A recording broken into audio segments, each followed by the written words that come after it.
morning, sir. My topic is all about in sunny Spain, 1882 to 1885.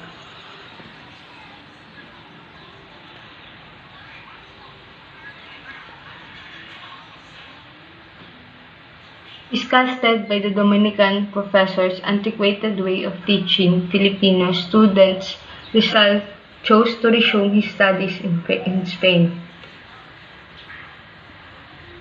Rizal's secret mission. He traveled to Spain to study the lives and cultures of European peoples as well as their languages and traditions, factories and trade and governments and laws in order to brace himself for the mighty challenge of freeing his oppressed people from Spanish. Secret departure for Spain. To escape capture by Spanish officials and the friars, he kept his departure in Spain a secret. His parents are unaware and he knows his mother would not allow him to go. He wrote a goodbye letter to his parents and sweetheart Leonor Rivera before his departure. May 3, 1882, with tears in his eyes and doom in his heart, he boarded the Spanish steamer Salvador bound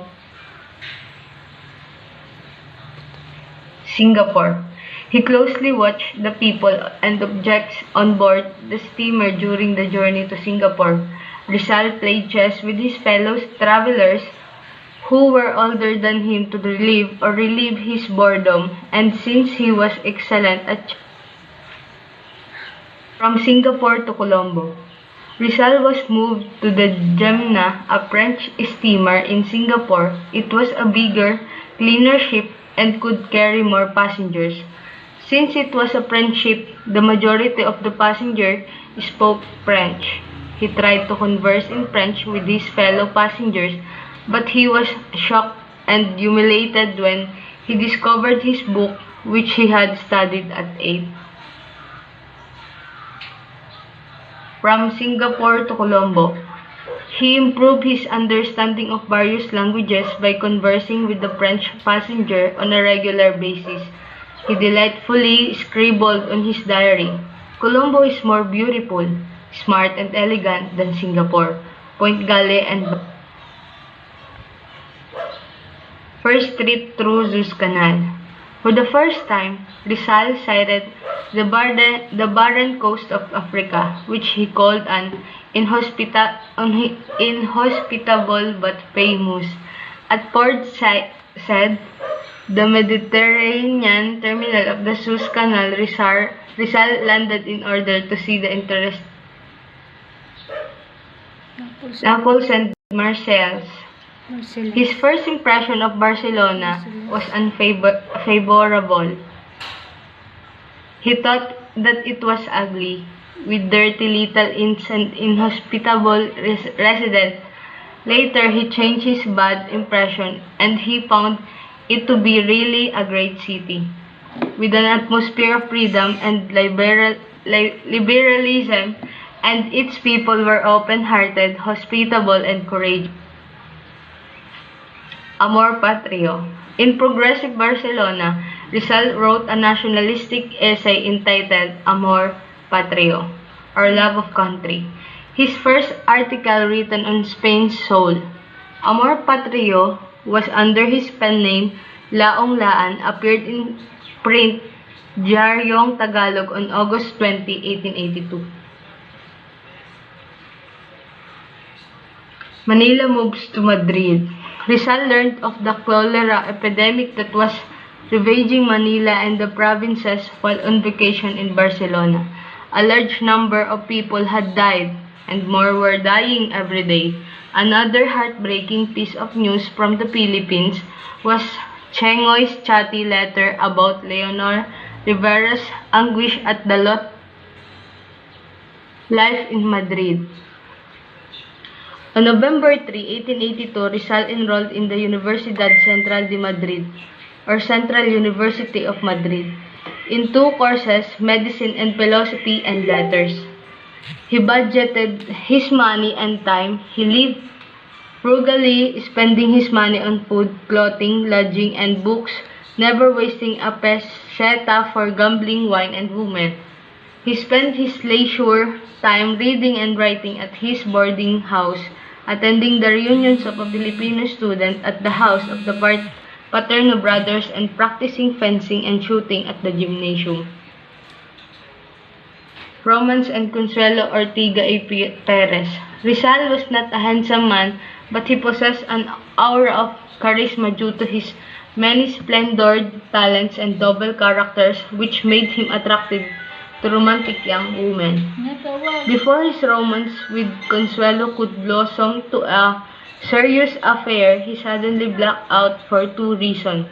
First, he was still engaged to Leona Rivera, and the second is his friend and co-worker in the propaganda movement, Eduardo Delete, was madly in love with Consuelo, and he wished to break their friendship because of pretty girl.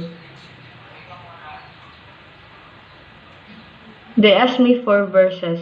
In 1882, after his arrival in Madrid, joined the Círculo Hispano-Filipino, Hispano-Philippine Circle, a society of Spaniards and Filipinos.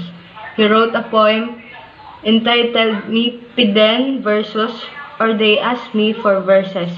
Rizal, a lover of books. A favorite pastime of Rizal in Madrid was reading. He economized on his living expenses. With the money he saved, he purchased books from a second-hand bookstore owned by a certain Senor Roses. He was able to build a fair-sized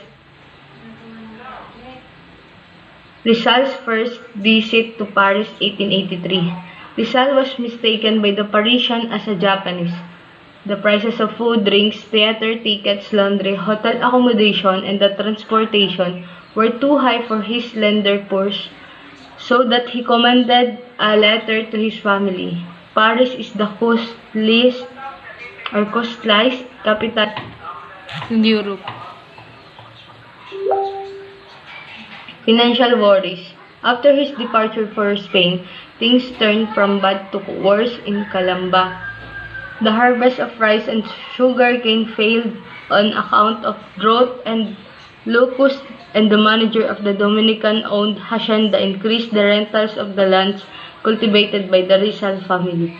Due to hard times in Calamba, the monthly allowances of Rizal in Madrid were late in arrival, and there were times when Good day, sir. I'm Janelle K. de la Peña, Block E, first batch. My report is Medical Studies at the University of Santo Tomas.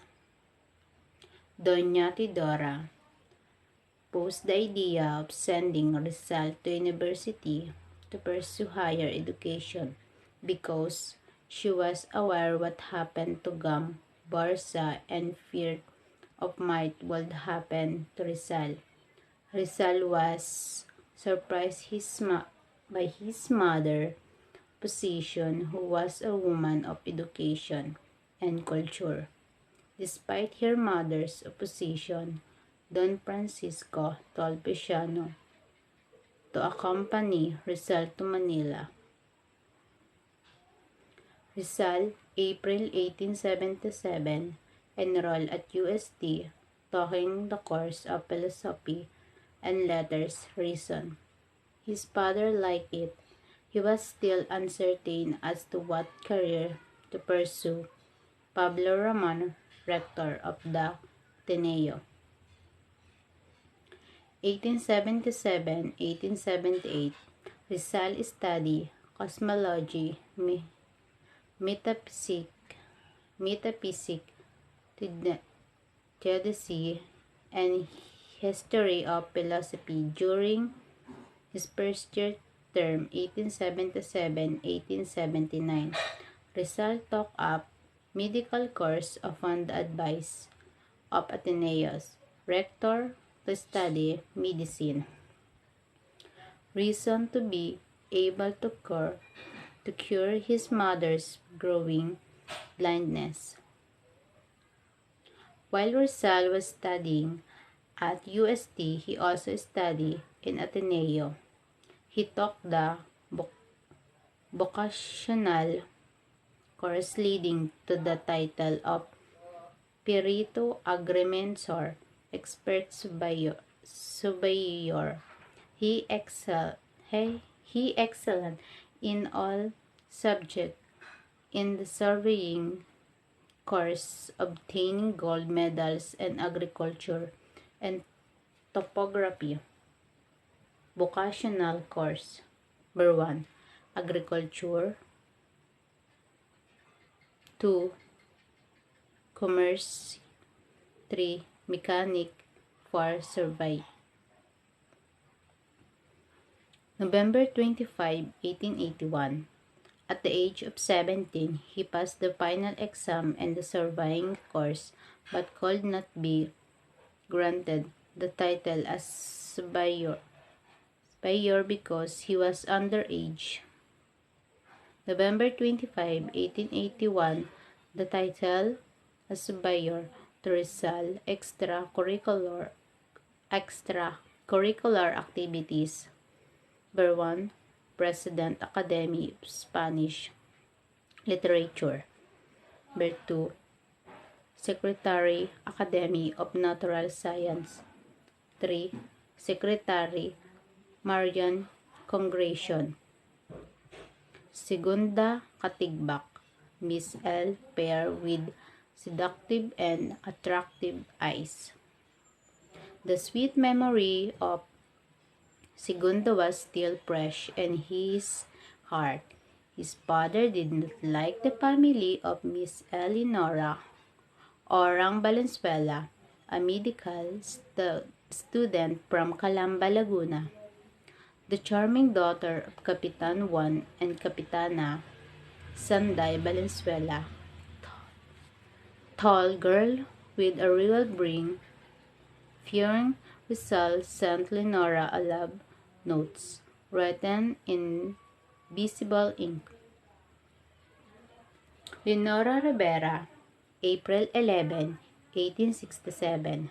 Rizal's cousin from Camiling, born in Camiling, Tarlac on April 11, 1867, a student of La Concordia College where Rizal's sisters Soledad was then studying. Frail, pretty girl, and tender as a budding flower with kindly, wistful eyes. Tiny Leonora's pseudonym in order to camouflage their intimate relationship from their parents and friends. Rizal lived in Casa Tomasina, number 6, Calle Santo Tomas, Moros at Antonio Rivero. Rizal's landlord, Angel, fathers of Leonora Rivera. Rizal, one dark summer vacation night of 1878 in Calamba. A freshman medical student at the University of Santo Tomas, he was walking in the street and simply perceived the figure of a man while passing him, not knowing that the person was a lieutenant of the Guardia Civil. He did not salute, not say a greetings.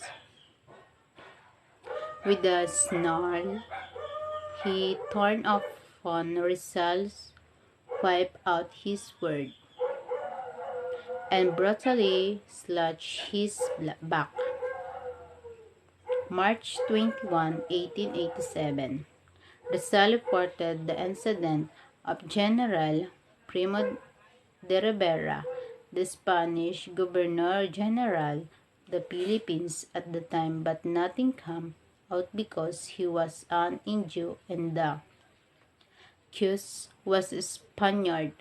Later, in a letter to Blumentritt, he related, "I went to the Captain General, but I could not obtain justice. My wound lasts 2 weeks." Liceo Artístico Literario Artistic, Literary Lyceum, a society of literary men artistic, held a literary contest. Offered the prize silver pen, feather shape decorate with gold ribbon for best poem. Ala Juventud Pilipina to the Filipino youth, Rizal's prize winning inspiring poem of flawless for inspiring poem of flawless for one to all Pasig besides the Pasig at the attendance of December 8, 1880 of the annual celebration of the feast day of Immaculate Conception, Patroness of Ateneo, a Pilipinas Sonnet 1880 Rizal, urged all Filipino artistic to glorify the Philippines. ABD Aziz Mahoma. Poem 1879 was declaimed by an Atenean, Manuel Fernandez, on the night of December 8, 1879, in honor of the Ateneo's patroness. LMRV Pablo Ramon, a poem 1881, Rizal wrote a poem as an expression of affection to Father Pablo Ramon, the Ateneo rector who had been so kind and helpful to him. Rizal, 1880. Rizal founded a secret society of students in the University of Santo Tomas called Compañerismo, comradeship, whose members were called companions of Yeho after the valiant Hervio general who fought the Armenians. Galicano Apacible, Rizal cousin from Batangas, was the secretary. Pierce encountered near the Escolta in Manila, where Rizal was wounded of the head and tenderly washed and dressed by Lenora Rivera in his boarding house, Casa Tomasina. Summer of May 1881, went a pilgrimage to the town of Paquel, famous shrine of the Virgen Maria de los Dolores. He was accompanied by his sisters, Saturnina, Maria, and Trinidad, and their female friends. They looked a casco, flat-bottom sailing vessel from Calamba to Paquel, Laguna, and stayed at the home of Mr. and Mrs. Manuel Regalado, whose son Nicolas was Rizal friends in Manila. 1877, 1878, Philosophy and Letters, Cosmology, Metaphysics, excellent theodicy, excellent history of philosophy, excellent medicine, first year physics, fire chemistry, excellent natural history, good anatomy 1, good dissection 1, good. 1878, 1879, medicine, second year anatomy 2, good dissection 2, good physiological, good private hygiene, good public hygiene, good. 1879, 1880, medicine, third year general pathological pair, therapeutic, excellent surgery, good. 1880, 1881, medicine, fourth year medical pathology, very good surgical pathology, very good obstetric, very good. 1881-1882, after finishing the portrait of his medical course, Rizal decided to study in Spain. He could no longer endure the rampant bigotry, discrimination, and hostility in the University of Santo Tomas. He did not seek his parents' permission and blessings to go abroad, and even his beloved Leonora. Rizal is being disgusted with the antiquated method of instruction of the Dominican professor to Filipino student. So, he decided to continue. Number 2. Rizal's secret mission. He went to Spain to observe keenly the life and culture, language and custom, industries and commerce and government and laws of the European nature. Secret departure. For Spain, his departure in Spain was kept secret to avoid detection by Spanish authorities and the priors. Before his secret departure, he wrote a farewell letter to his parents, to his sweetheart Leonor Rivera. May 3, 1882, he departed on board the Spanish steamer Salvador bound for Singapore, with tears in his eyes and gloom in his heart. Singapore. During the voyage to Singapore, he carefully observed the people and things on board the steamer. To remove or ease his boredom, Rizal played chess with his fellow passengers who were older than him, and because he was good at chess, he defeated them all. From Singapore to Colombo. In Singapore, Rizal transferred to another ship, Gemma, a French steamer.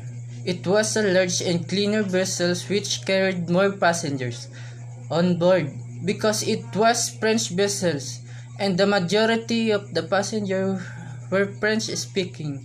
He attempted to converse with his fellow passengers in French, but he was surprised and embarrassed because he found out his book that he learned at the Ateneo could not understood. 6. From Singapore to Colombo.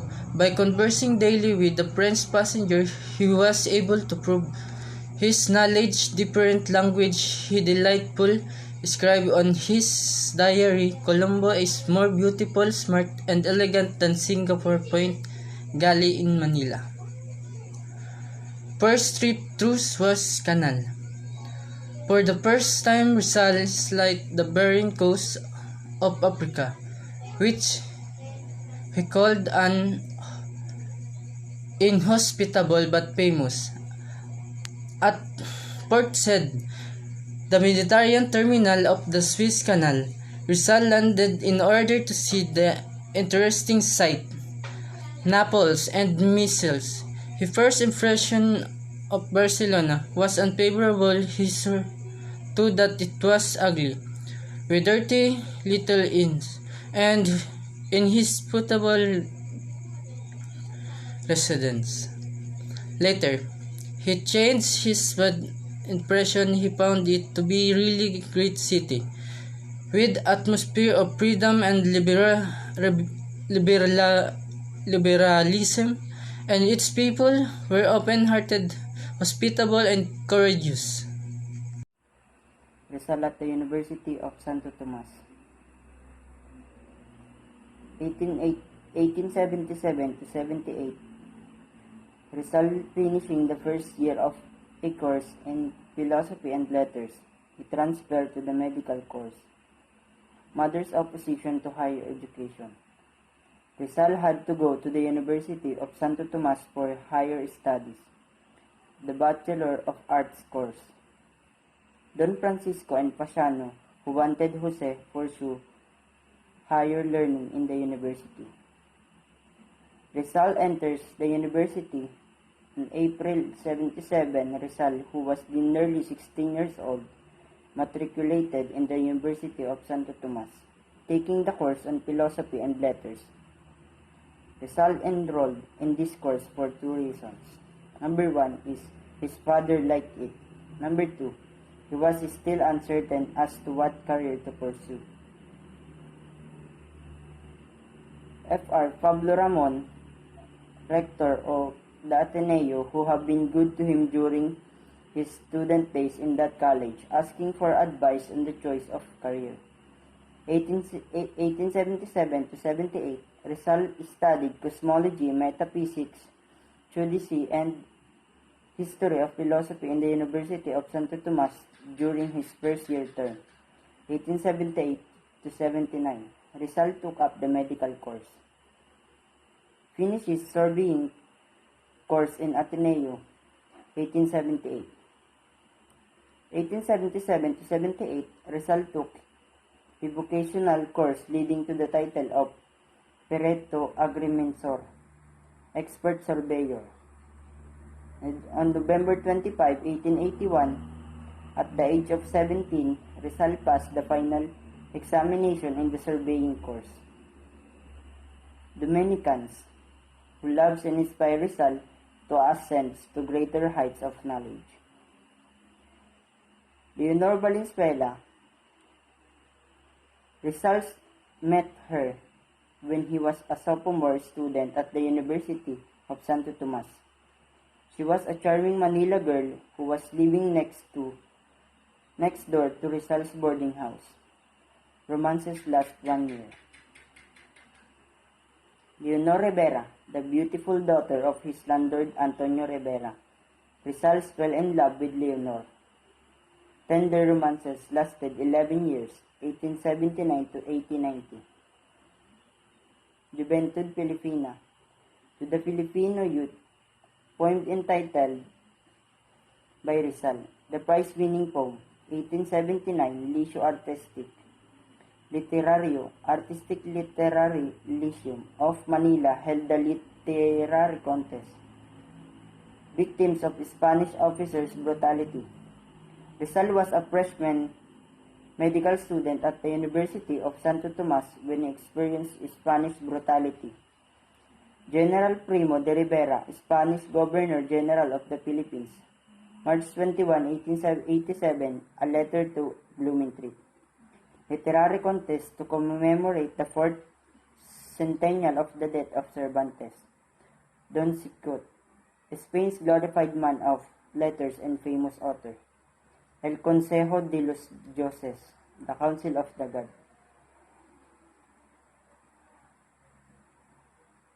Academic standing, 1877 to 1878, Philosophy and Letters. Cosmology and Metaphysics, excellent. Theodicy, excellent. History of Philosophy, excellent. 1878 to 1879, Medicine, first year. Physics, fair. Chemistry, excellent. Natural History, good. Anatomy 1, good. Dissection 1, good. 1879 to 1880, Medicine, second year. Anatomy 2, good. Dissection 2, good. Physiology, good. Private hygiene, good. Public hygiene, good. 1880 to 1881, Medicine, third year. General Pathology, fair. Therapeutics, excellent. Surgery, good. 1881 to 1882, Medicine, fourth year. Medical Pathology, very good. Surgical Pathology, very good. Obstetrics, very good. Other literary works of Rizal. Poems and Zarzuela, December 8, 1880. Junto al Pasig, sonnet entitled A Filipinas, 1880. Poem entitled ABD El Aziz, Y Mahoma, 1879. Poem entitled Al MRP Pablo Ramon. Rizal's visit to Pakil and Pagsanghan. Rizal still study in University of Santo Tomas. Vicente Bardolasa, who skillfully played the harp at the Regalado home. Nori Metangere. Champion of the Filipino students, compañerism. Unhappy at the UST. The Dominican professors were hostile to him. Number 2, the Filipino students racially. 3, the Filipino students against by experience. The method of instructions, el filibusterismo. Decision to study abroad. Rizal decided to study in Spain.